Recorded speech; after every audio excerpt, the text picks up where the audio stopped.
Aujourd'hui, nous voici revenus avec une autre plante de notre milieu, très appréciée.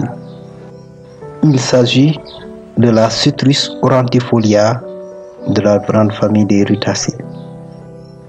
Communément appelée citron ou citron vert, en fait, le véritable nom de cette plante est le limetier ou lime.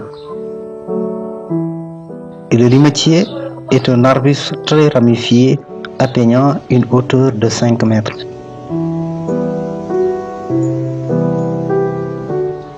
Comme l'ensemble de la famille des agrumes, le limetier est très épineux. Les feuilles ont leur pétiole articulée et ailée. Ces fleurs de couleur blanche sont fasciculées. La floraison se passe généralement après les premières pluies sur les rameaux de l'année. Cependant, elle peut être provoquée par arrosage ou irrigation en saison sèche. Ainsi, il est possible d'obtenir 2 ou 3 floraisons par année. Le fruit est de forme ovoïde ou subsphérique. Son écorce est mince de couleur verte, jaune verdâtre ou jaune citron à maturité, adhérant fermement à la pulpe. Le limetier, originaire d'Inde, est un arbuste très prisé. Même si on la plante pour son fruit, les autres organes du limetier ont aussi leur importance. Le décocté des feuilles est donné en boisson dans les cas de rétention urinaire et dans les affections des voies respiratoires. Cette décoction, auquel on ajoute celle de la graine et des racines, est antiblénorragique. Les feuilles, seules ou avec celles du corosolier et de l'orange, sont employées en lotion pour exciter la transpiration dans les fièvres.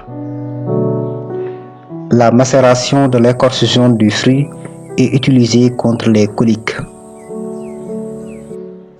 Les fruits frais, coupés transversalement en 2 moitiés et pressés, donnent un jus qui relève le goût des viandes et des poissons grillés. La lime est une excellente source de vitamine C. Elle est aussi une source intéressante d'antioxydants, réputée pour réduire l'apparition de certains cancers et maladies cardiovasculaires. Elle contient aussi une bonne quantité de cuivre et de fer. Le jus de citron constitue un aromatisant, un véhicule ou un solvant pour de nombreuses préparations composées fébrifuges antidysenteriques.